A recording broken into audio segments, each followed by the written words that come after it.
Marcus wiped the grease from his hands as the last customer of the day drove away from his small garage on the outskirts of New Denver. The sun was setting behind the mountains, painting the sky in shades of orange and purple. He had been working on hover cars and atmospheric shuttles for 15 years, ever since humanity had joined the Galactic Trade Federation. It was honest work, even if it didn't pay much. As he locked up the shop, a strange sound caught his attention. It came from the alley behind his garage, a low whimpering that didn't sound quite right. Marcus grabbed his flashlight and investigated. What he found made his heart skip a beat. Lying among the trash containers was a creature unlike anything he had ever seen. It looked like a leopard, but its fur was completely white with pale rosettes barely visible against its coat. Its eyes were a striking pink-red color, and one of its hind legs was twisted at an unnatural angle. Blood matted the fur around the injury. Marcus had heard stories about the Kythera, the leopard-like aliens who rarely visited Earth. They were known to be proud, fierce warriors who served as elite soldiers and hunters throughout the galaxy, but this one looked young, maybe even a teenager by human standards. The creature's breathing was shallow and labored. Without thinking, Marcus approached slowly, speaking in soft tones. "Hey there, easy now. I'm not going to hurt you." The Kythera's eyes snapped open, glowing in the flashlight beam. It tried to snarl, but the sound came out as more of a weak growl. Marcus could see intelligence in those unusual eyes, along with pain and fear.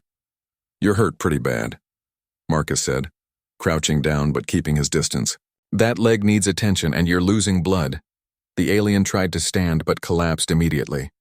Marcus made a decision that would change both their lives forever. He went to his garage and returned with a blanket and his emergency medical kit. The Kythera watched him warily but didn't resist when Marcus carefully wrapped the blanket around its shivering form. "I know you probably don't understand me," Marcus said as he worked, "but I'm going to help you. My name's Marcus, and I fix things for a living. Right now you look like something that needs fixing." He gently examined the injured leg. It was definitely broken, but Marcus had dealt with similar injuries before. Growing up on a farm, he had helped countless animals with broken bones. His hands moved with practiced efficiency, fashioning a temporary splint from materials in his kit. The Kythera made soft, chittering sounds that almost sounded like words. Marcus wondered if it was trying to communicate with him. He had heard that the Kythera had their own language, but most could speak basic Federation standard when needed. "There," Marcus said, securing the splint. "That should hold until we can get you proper medical attention." As he worked, Marcus noticed something unusual about this particular Kythera. Its albino coloring was extremely rare, he had read. Among their species, albino individuals were often considered outcasts or bad omens. This one was probably alone and far from home. The creature's breathing had steadied, and it was looking at Marcus with what seemed like curiosity rather than fear. When Marcus offered it some water from his bottle, it drank gratefully. "You're going to be okay," Marcus assured the alien. "But you can't stay in this alley. It gets cold at night, and there are some rough characters around here who wouldn't think twice about hurting you." Marcus made another decision that surprised even himself. He carefully lifted the injured Kythera, surprised by how light it was despite its size. The creature tensed for a moment, then seemed to relax in his arms. He carried it into his garage and set up a comfortable area in the back room where he sometimes slept during busy periods. The Kythera curled up on the makeshift bed, its pink eyes never leaving Marcus's face. "I'll stay here tonight," Marcus said, settling into an old chair nearby, "just in case you need anything." As the night wore on, Marcus found himself studying his unusual patient. The Kythera's breathing had become regular, and some color had returned to its pale fur. Every so often it would make soft sounds that Marcus was beginning to think might be attempts at communication.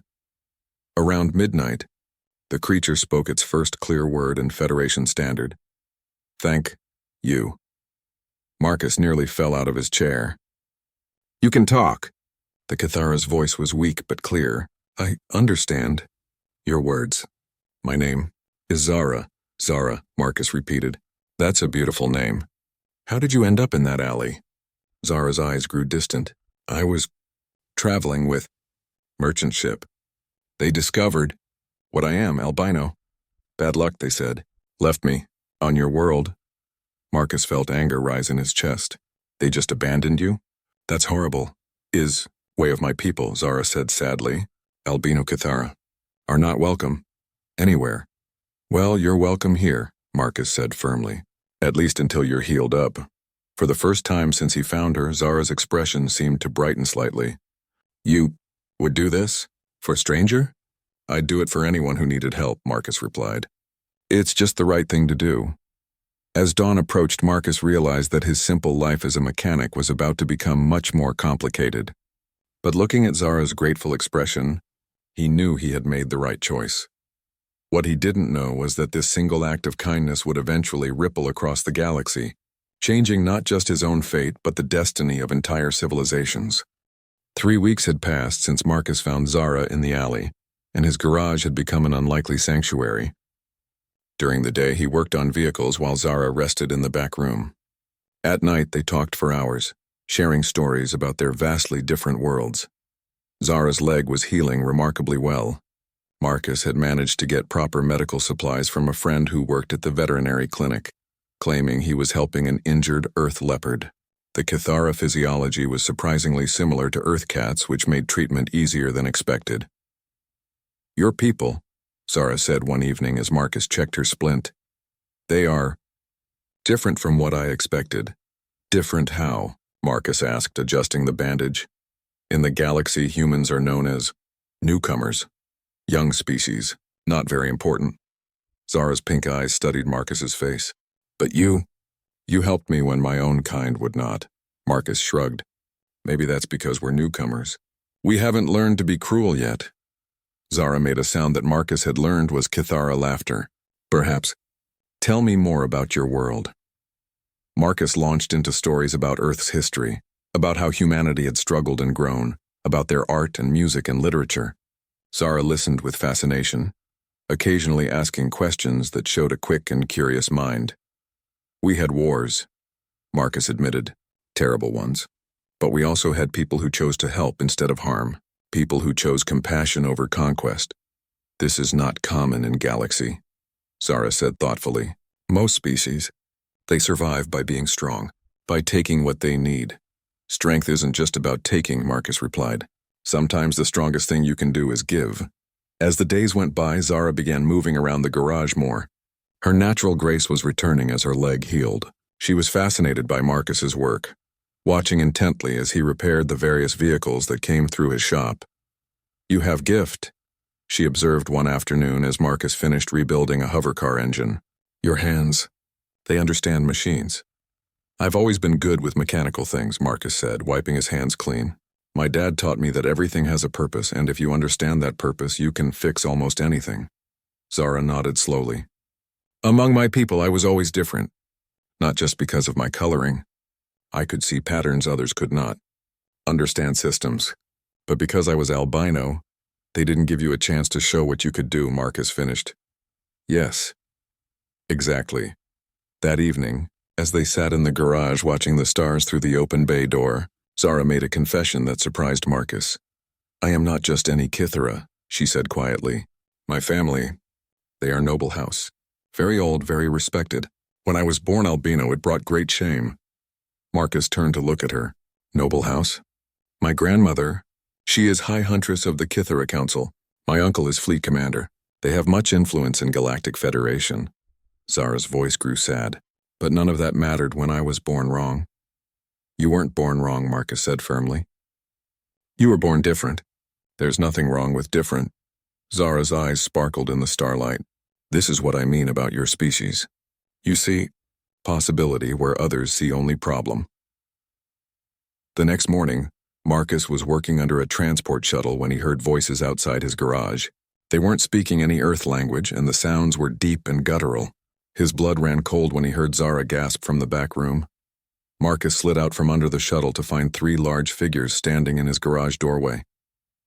They were Kithara, but nothing like Zara. These were massive, battle-scarred warriors with dark fur and predatory yellow eyes. Their weapons were clearly visible. Where is the albino? The leader demanded in heavily accented Federation standard. I don't know what you're talking about, Marcus replied, slowly reaching for the plasma torch on his workbench. The leader stepped forward, towering over Marcus. We tracked her scent here, human. The shame of House Kithex cannot be allowed to wander free. Marcus felt anger surge through him. Her name is Zara, and she's not ashamed to anyone. The three warriors laughed, a sound like grinding metal. The pale freak has infected your mind, human. Step aside and we will end her suffering quickly. No, Marcus said simply. The leader's eyes narrowed. No? You heard me. No. She's under my protection. This seemed to amuse the warriors even more. Your protection?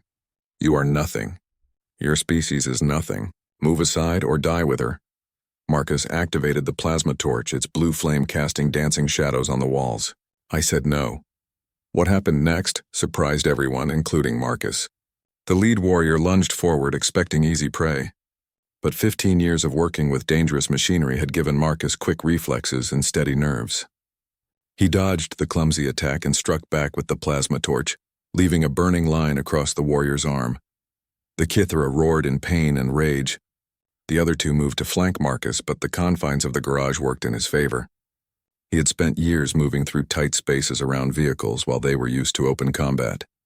Marcus fought like he had never fought before, using every tool in his garage as a weapon. He wasn't stronger or faster than the Kithera warriors, but he was smarter and more desperate. He was fighting for something that mattered. Just as the battle seemed hopeless, Zara appeared from the back room. Despite her injured leg, she moved with deadly grace, striking pressure points on the warriors that Marcus didn't even know existed. Together they drove off the attackers.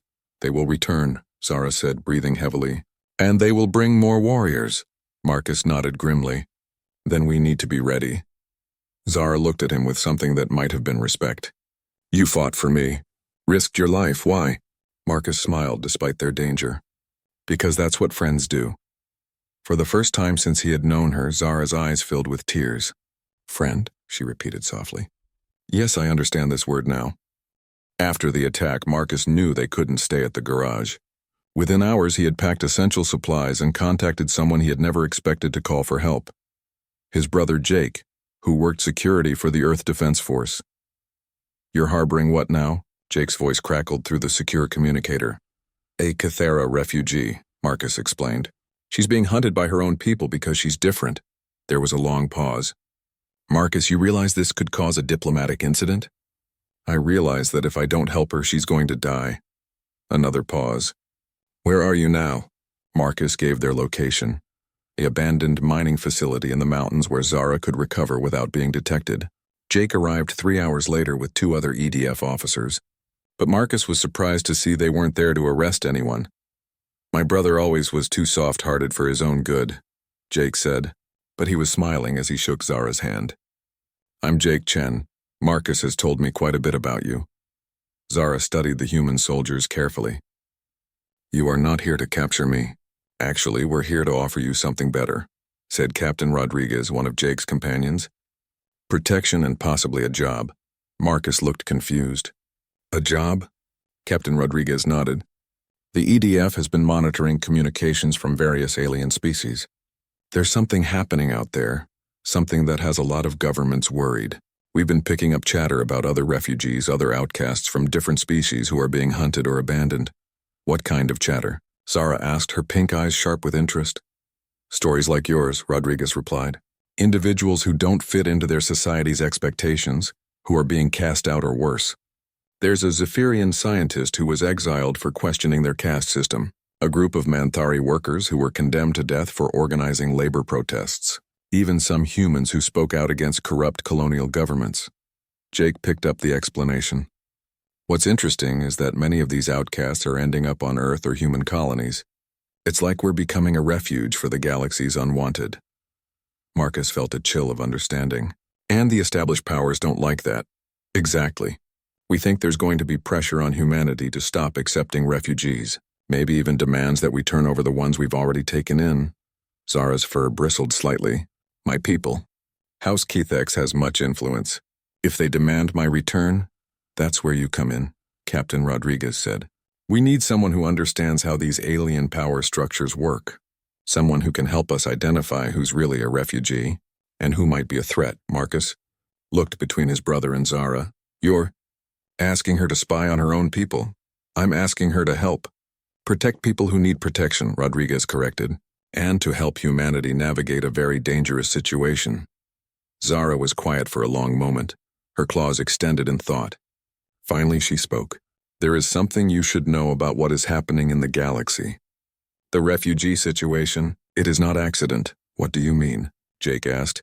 There are forces that want to test humanity, to see how you react when pressured. My appearance here, the others you mentioned, some of it may be orchestrated. Marcus felt his world shift slightly. You're saying this is all a setup? Not all.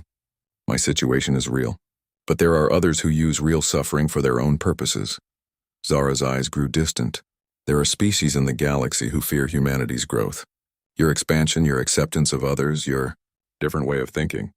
They want to force you to choose between compassion and survival.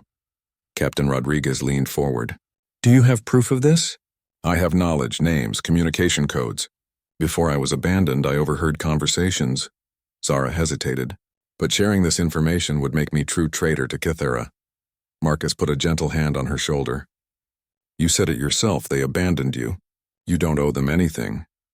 It is not about owing, Zara replied. It is about what is right. Sometimes doing what's right means betraying what's expected, Jake said quietly. Over the following weeks, Marcus watched as Zara struggled with her decision. The mining facility had become a temporary headquarters for what Rodriguez called the underground network, a growing organization of humans and alien refugees working together to help others in similar situations. Marcus found himself drawn into the work, using his mechanical skills to modify vehicles for rescue operations and to maintain the communication equipment they used to coordinate with refugee groups across human space. His simple garage had evolved into something much larger and more important. Zara proved invaluable in understanding alien cultures and psychology. Her noble background had given her insights into the political structures of multiple species, while her outsider status allowed her to see patterns and connections that others missed. Here, she said one evening, pointing to a star chart covered with pins and string connections. These systems all have reported accidents involving refugee ships. But look at the pattern. Marcus studied the chart. They're all along major trade routes. Exactly. And they all happen just before the ships reach human space. Someone is ensuring that the most desperate refugees, the ones most likely to be grateful to humanity, are the ones who survive. Jake whistled low, creating a debt of gratitude, and giving humanity's enemies evidence that we are destabilizing the galaxy by accepting outcasts, Zara added. Captain Rodriguez joined them at the chart. So we're being set up to look like either heartless monsters who turn away refugees or dangerous revolutionaries who harbor dissidents. Both, Zara confirmed. No matter what choice humanity makes, it will be used against you. Marcus stared at the chart, thinking about all the people represented by those pins, real individuals with real problems being used as pawns in some cosmic game. Unless we find a third option. Zara's ears perked up. What do you mean? Marcus smiled, the same expression he wore when he figured out how to fix a particularly difficult engine. I mean, maybe it's time to stop playing their game and start playing our own. That night, as Marcus worked on upgrading their communication array, he realized that his decision to help one injured Kythera had put him at the center of something that could reshape the galaxy. The scared mechanic who had found Zara in that alley was gone, replaced by someone ready to fight for what he believed in, and he believed that every being in the galaxy deserved the chance to find a place where they belonged. 6 months after the underground network began operations, Marcus found himself aboard a stolen consortium cargo ship heading toward the edge of known space. Beside him, Zara monitored long-range communications while Jake coordinated with their growing network of contacts across a dozen worlds. They had rescued over 200 refugees in that time, but each successful operation revealed more of the conspiracy working against humanity. The evidence they gathered painted a disturbing picture of manipulation that reached the highest levels of the Galactic Federation. Incoming transmission, Zara announced, her claws dancing over the alien control panel. It's encrypted, but I recognize the source code. Marcus looked up from the engine diagnostics he was running. Friend or foe? Unknown. It's coming from Kythera space, but not from any official channel. Zara's pink eyes reflected the glow of the display. I think it might be my grandmother. The message that came through was indeed from High Huntress Veltar of House Kythex, but it wasn't what any of them expected. Instead of demands or threats, it was a plea for help. Zara, Child of my blood. The elderly Cathara's voice was strained with exhaustion. If you receive this, know that House Kethex has discovered terrible truth about your abandonment. You were not cast out by our choice, but by manipulation of enemies within our own government. Marcus and Jake exchanged glances as the message continued. The hegemony has agents throughout the Federation. They orchestrated your exile to create incident between humanity and Cathara people. They want war, Zara.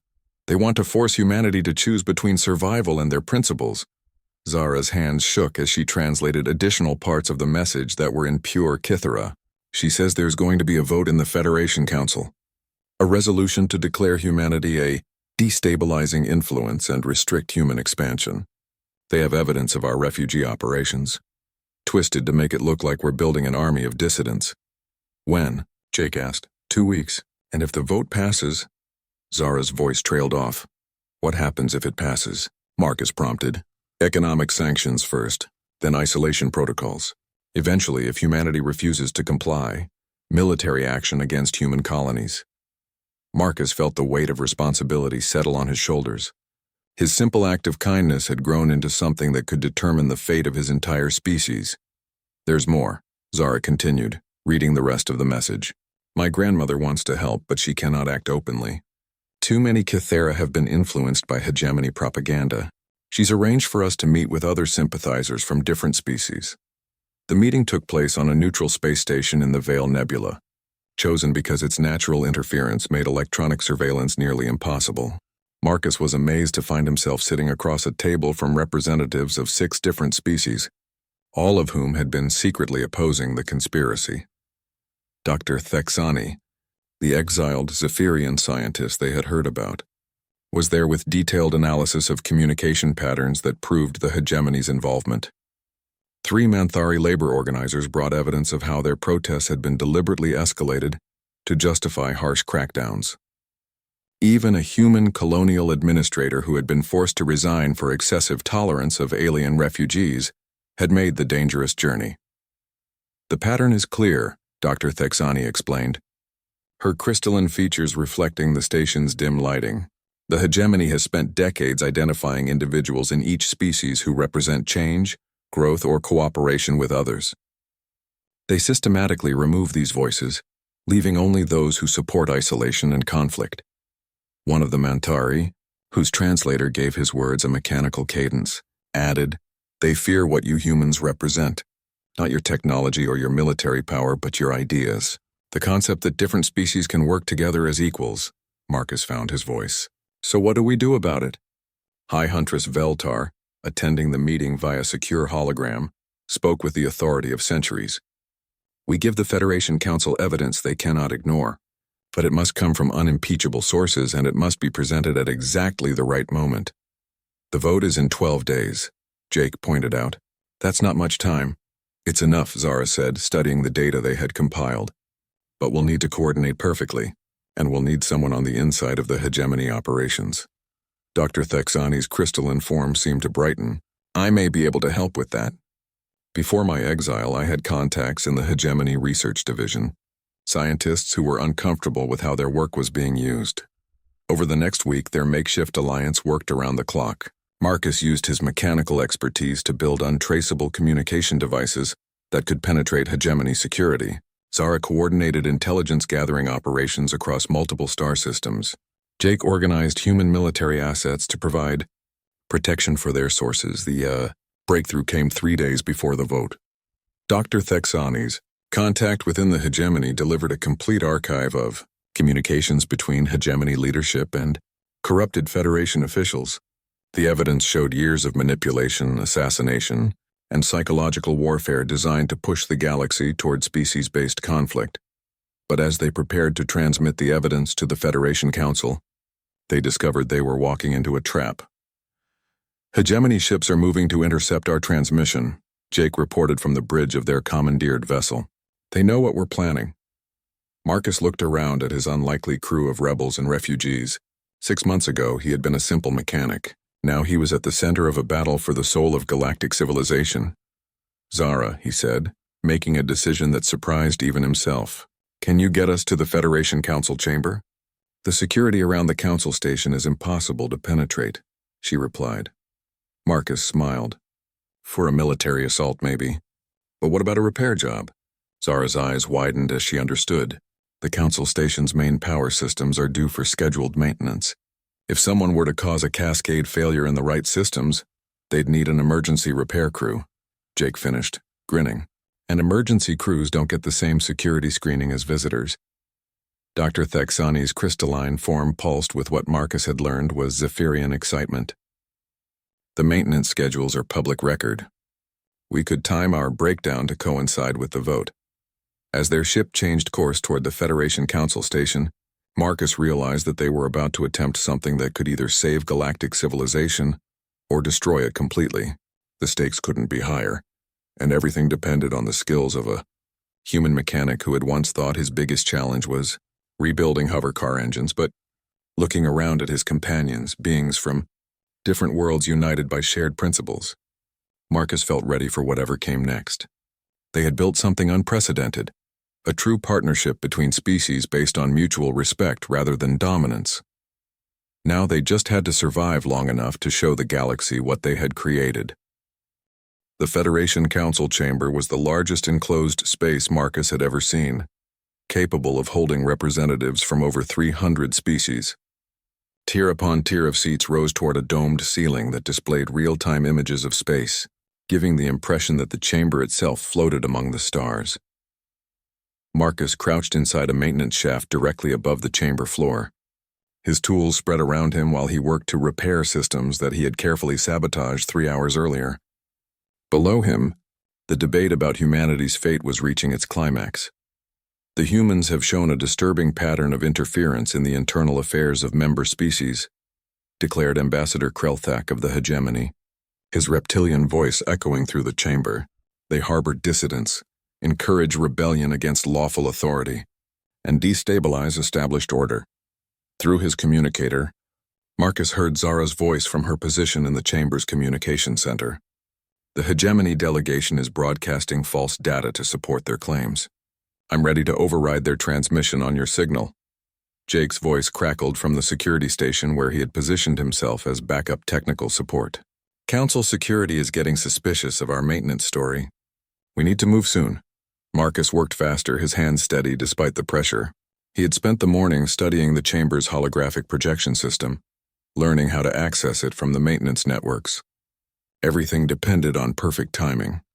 Furthermore, Ambassador Krelthak continued, we have evidence that human agents are actively recruiting refugees to build a shadow army of malcontents and terrorists.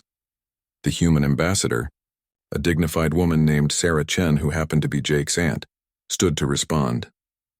The Federation was founded on principles of cooperation and mutual aid. Humanity's refugee assistance programs exemplify these values. Naive idealism, scoffed the Cathara delegate who had spoken against Zara's family. The galaxy operates on strength and order, not sentiment. Marcus smiled grimly as he recognized the voice. This particular Cathara was about to get a very unpleasant surprise. Now, Marcus whispered into his communicator. The chamber's lighting dimmed as Marcus activated the holographic systems. Instead of the starfield above, the dome began displaying the evidence they had gathered. Communications between Hegemony agents and corrupted Federation officials, financial records showing payments for assassinations and sabotage, tactical plans for manipulating refugee crises. Gasps and shouts erupted throughout the chamber as delegates saw proof of the conspiracy that had been manipulating galactic politics for decades. But the most shocking revelation came when the displays showed the true identities of Hegemony agents embedded within other species' governments. By the eternal hunt, breathed the Kithara delegate as his own image, appeared in a Hegemony communication, accepting payment for arranging Zara's exile. This is fabricated, lies. But Dr. Thexani had done her work well. The quantum signatures on the communications were authentic and unalterable. The evidence was irrefutable.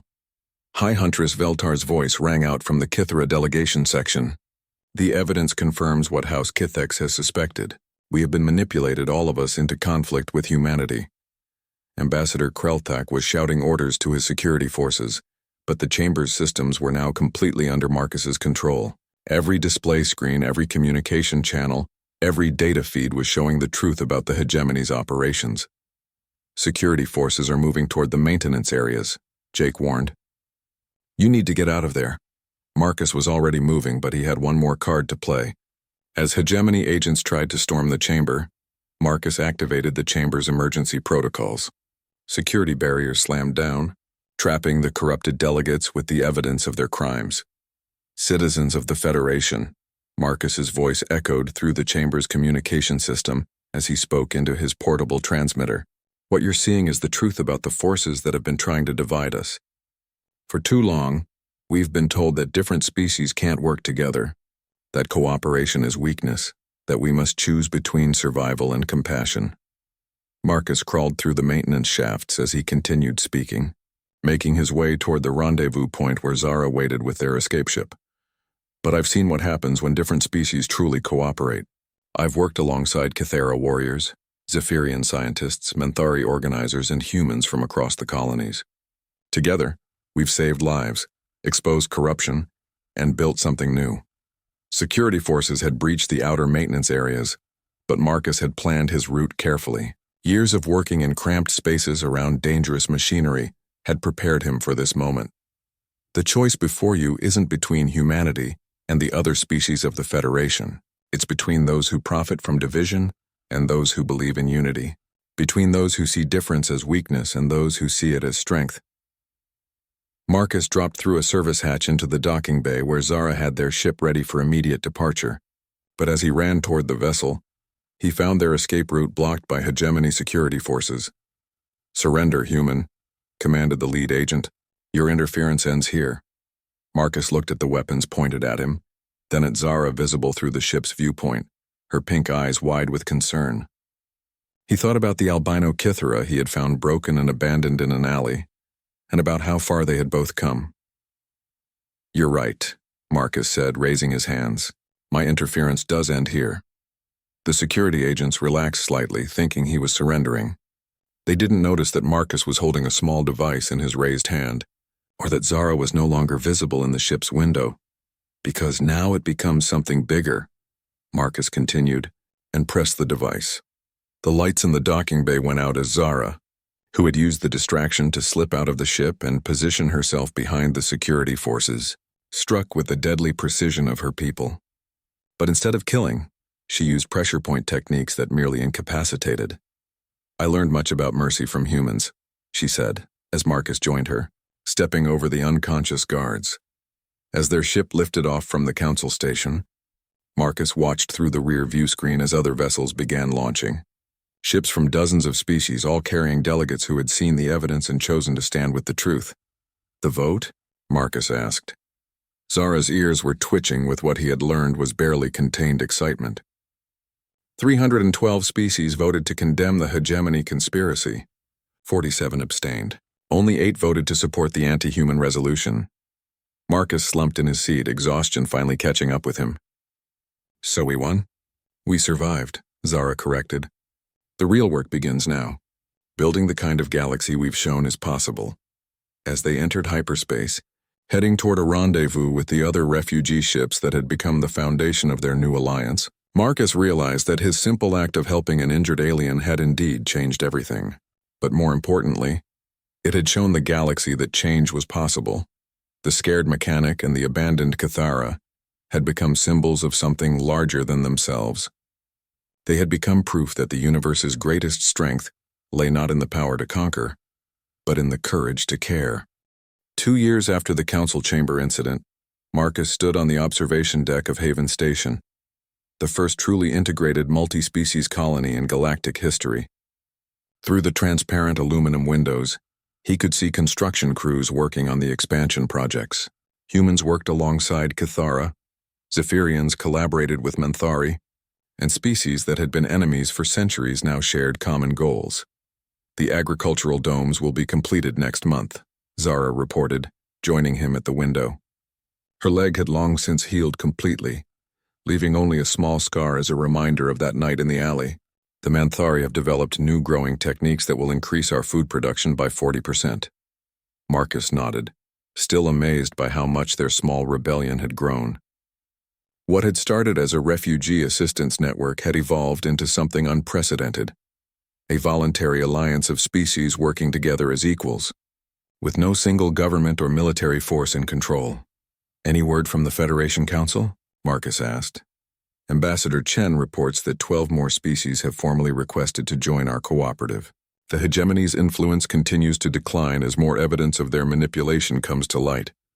Marcus smiled. Sarah Chen had become one of their strongest advocates within the traditional Federation structure, working to reform the system from within while Marcus and Zara built alternatives from outside. "There's something else," Zara continued, her tone becoming more serious.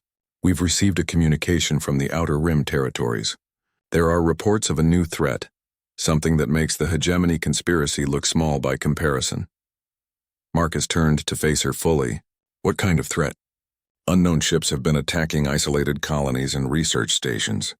The survivors describe vessels using technology unlike anything in Federation databases. They don't seem interested in conquest or resources. They simply destroy everything and disappear." A chill ran down Marcus's spine. "How many attacks?" "7 confirmed, possibly more in areas where communications have been cut off. The pattern suggests they're moving toward core Federation space." Marcus studied Zara's expression, reading the concern in her pink eyes. "You think this is connected to what we've been doing?" "I think our success in exposing the hegemony may have attracted attention we weren't prepared for. When species start cooperating instead of fighting, it changes the balance of power in the galaxy. Not everyone will welcome that change." Over the following weeks, reports continued to arrive from the Outer Rim. Entire star systems going silent, ships disappearing without trace, and always the same description from survivors. Sleek vessels that seemed to absorb light, weapons that left no recognizable wreckage, and attackers who never attempted communication. Marcus found himself once again at the center of galactic events he had never asked to join. But this time was different. Instead of operating from hiding with a small group of allies, he had the resources of the Cooperative Alliance at his disposal. "We need to send a reconnaissance mission," he told the Alliance Council during their emergency session.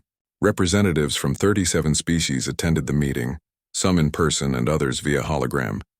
Dr. Thexani, now serving as the Alliance's chief science officer, projected a tactical display. "Based on the attack patterns, we can predict where the next strike will likely occur. The Kepler 442 system has 3 research stations and minimal defensive capabilities. It's also home to nearly 1 million civilians," added Commander Veltar, High Huntress Veltar's daughter, who had joined the Alliance military division. "We can't use them as bait." Marcus studied the display, his mechanical mind working through possibilities. "What if we don't use them as bait? What if we evacuate them and leave something else behind?" "Such as?" asked the Manthari representative. "A message," Marcus replied. "These attackers have technology beyond ours, but they're still choosing targets based on some kind of logic. They want something, or they're trying to prevent something. Either way, they're not mindless destroyers." Zara's ears perked up with interest. "You want to make contact? I want to understand what we're dealing with. The hegemony tried to control through manipulation and division. These new attackers use pure force. But both approaches assume that communication is either impossible or undesirable. The evacuation of the Kepler 442 system took 3 weeks and required coordination between Alliance, Federation, and even some reformed hegemony forces. Marcus was impressed by how efficiently the different species worked together when facing a common threat. The message they left behind was simple but comprehensive. Mathematical principles, scientific data, cultural information from multiple species, and most importantly, an invitation to communicate. They positioned it in the primary research station, surrounded by sensors that would record everything that happened. Marcus waited on the Alliance flagship, a vessel designed and built by multiple species using the best technology each had to offer. When the unknown attackers arrived at Kepler 442, he watched through long-range sensors as events unfolded. The alien ships were unlike anything he had ever seen. They seemed to bend light around themselves, making them difficult to target or even observe directly. But instead of immediately destroying the research station, they paused.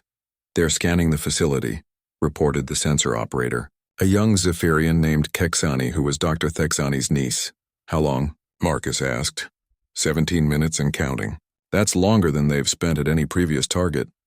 Marcus held his breath as the mysterious ships continued their examination. Finally, after 23 minutes, they did something unprecedented. They responded. The message that came back was complex beyond immediate comprehension, but the fact that it existed at all changed everything. These weren't mindless destroyers. They were intelligent beings with their own agenda. Can we decode it? Marcus asked Dr. Thexani. It will take time, but yes.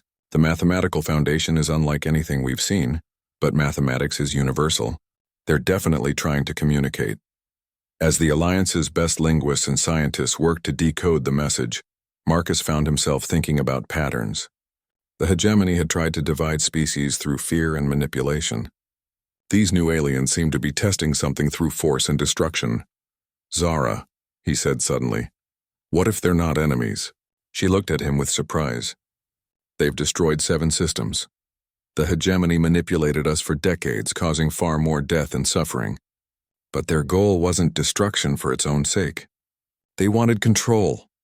Marcus paced the flagship's bridge, his mind racing. What if these aliens are doing the same thing? What if they're testing how we respond to extreme threat? Testing us for what? Marcus stopped pacing and looked out at the stars, remembering a conversation from long ago. Dr. Thexani once said that the hegemony feared what humanity represented. Not our technology or military power, but our ideas. The concept that different species could work together as equals. Understanding dawned in Zara's eyes. You think these aliens are testing whether our cooperation is real, or just another form of dominance waiting to emerge? I think, Marcus said quietly, that we're about to meet the people who've been watching the galaxy evolve. And they want to know if we're ready for the next step. The decoded message, when it finally came, confirmed Marcus's suspicion in ways that both thrilled and terrified him. The unknown aliens weren't invaders or destroyers. They were representatives of something much larger, something that would change the meaning of civilization itself. The galaxy was about to discover that it was not alone. The decoded message was simple in its complexity. Coordinates, a time, and a single word that translated roughly as readiness. Marcus stood in the Alliance Council chamber, looking at representatives from hundreds of species who had gathered to hear the translation. They want to meet, Dr. Thexani explained, her crystalline form flickering with nervous energy. The coordinates point to a location beyond our galaxy's edge in intergalactic space. The time is 67 days from now. And if we don't go? Asked Commander Veltar. Unknown. But based on their previous actions, I suspect they will continue, testing us in increasingly destructive ways until we either prove ourselves worthy of contact or eliminate ourselves through conflict. Marcus felt the weight of responsibility that had become familiar over the past 3 years. Once again, a simple decision would determine the fate of countless lives. But this time, he wasn't acting alone. We go, he said simply. The preparation for humanity's first contact with an intergalactic civilization took every resource the Alliance could muster. A fleet of 50 ships carrying representatives from over 200 species departed for the coordinates beyond the galaxy's rim. Marcus found himself aboard the flagship once again, but this time as the Alliance's official representative for first contact protocols. It was a role he had never wanted but couldn't refuse. Zara served as his advisor and translator, her unique perspective having proven invaluable in previous diplomatic situations. Are you nervous? She asked as they watched the Milky Way shrink behind them through the observation windows. Terrified, Marcus admitted. 3 years ago I was fixing hover cars for a living. Now I'm about to represent our entire galaxy in first contact with beings we can't even properly comprehend. Zara's expression softened. The human who fixed hover cars is the same human who saw a broken Kythera and chose to help. That quality, the ability to see need and respond with compassion, is why you're the right person for this. The journey to the coordinates took 3 weeks, during which the combined fleet practiced coordination exercises and refined their communication protocols. Species that had been enemies for millennia worked side by side, united by the knowledge that they were venturing into the unknown together. When they arrived at the coordinates, they found something that defied every expectation. A massive structure that seemed to exist partially outside normal space-time, its surface shifting between dimensions in ways that hurt to observe directly. It's beautiful, whispered Kexani from her position at the sensor station. Marcus had to agree. Despite its alien nature, there was an aesthetic quality to the structure that spoke of intelligence and artistry far beyond anything their galaxy had achieved. "Incoming transmission," reported the communications officer. The message that came through was in perfect Federation standard, but spoken by a voice that somehow conveyed vast age and wisdom. "Welcome. Children of the Milky Way, you have surprised us." Marcus stepped forward to respond but found his voice caught in his throat. After a moment, he managed to speak. "We thank you for this opportunity. I'm Marcus Chen, representing the Cooperative Alliance. We know who you are, Marcus Chen of Earth. Your actions have resonated across dimensional barriers we thought impermeable. The compassion you showed to a single injured being has created ripples that extend far beyond your galaxy." Marcus felt Zara's hand touch his shoulder, offering support and encouragement. "You tested us," Marcus said, finding his confidence. "The attacks on our outer systems. You wanted to see how we would respond to an external threat. We tested your unity. Species have achieved cooperation before, usually through conquest or economic necessity. But you have created something unprecedented, voluntary cooperation based on mutual respect and shared values." The alien voice paused, and when it continued, there was something that might have been satisfaction in the tone. "Your galaxy has reached what we call the threshold. You have learned to see beyond the boundaries of species, world, and even star system. You are ready to learn that intelligence exists on scales you have not yet imagined." Through the ship's viewports, Marcus could see other structures materializing around them. Each one was different, clearly the product of distinct civilizations, yet they all shared the same quality of existing partially outside normal space. "How many?" Marcus asked, awed by the implications. "Thousands of galaxies have reached the threshold. Each one faced the same test you have faced. Most fail, destroying themselves through internal conflict before they can achieve true unity. Those that succeed join the greater cooperation." Marcus felt the magnitude of what was being offered. "And if we join? You will learn technologies that make faster-than-light travel seem primitive. You will share knowledge with civilizations billions of years old. You will help guide other species toward their own threshold moments. What's the cost?" Zara asked, speaking for the first time. The alien voice seemed pleased by the question. "Wisdom. The understanding that with great power comes the responsibility to nurture rather than dominate. Your galaxy will become teachers and protectors for younger civilizations, just as you were once protected and taught." Marcus thought about all the events that had led to this moment. His decision to help an injured Cathera had started a chain reaction that exposed galactic corruption, created new forms of cooperation, and ultimately led to first contact with beings beyond imagination. "There's something I need to know," Marcus said. "Was any of this planned?" "My meeting Zara, the conspiracy we uncovered, the way everything fell into place. The universe tends toward certain outcomes, Marcus Chen. Beings capable of growth and compassion will eventually find each other, regardless of the obstacles placed in their path. We did not arrange your meeting with Zara, but we recognized its significance when it occurred." Marcus looked around at his companions, humans, Cathara, Zephyrians, Manthari, and dozens of other species who had learned to work together despite their differences. They had built something unprecedented, something that had earned them recognition from civilizations beyond their comprehension. "We accept," Marcus said, speaking for his entire galaxy. "We join the greater cooperation." The response came not in words, but in a sudden expansion of awareness. Marcus felt his consciousness briefly touch minds from across the universe, each one unique yet connected to the others through bonds of mutual respect and shared purpose. When the sensation faded, he found himself changed, not physically, but in his understanding of what was possible when beings chose cooperation over conquest, compassion over cruelty. "Your education begins now," the alien voice said. "But remember, Marcus Chen of Earth, the mechanic who chose to help a broken creature in an alley, remember that the greatest technologies and most ancient wisdom are meaningless without the simple choice to care for one another." As the alien structures began to fade back into their extra-dimensional existence, Marcus realized that his journey was just beginning. He had helped save his galaxy from corruption and division, but now he had the opportunity to help other civilizations find their own paths to unity. Looking at Zara, whose pink eyes sparkled with excitement and possibility, Marcus smiled. The injured Kithara he had found in that alley had indeed changed everything. Together, they had proven that the universe's greatest strength lay not in the power to destroy, but in the courage to heal. And now, with the knowledge and support of thousands of allied civilizations, they were ready to help others discover the same truth. The mechanic and the outcast had become ambassadors to the stars, carrying the message that no being should ever be left broken and alone. The galaxy had awakened to its true potential, and the universe would never be the same.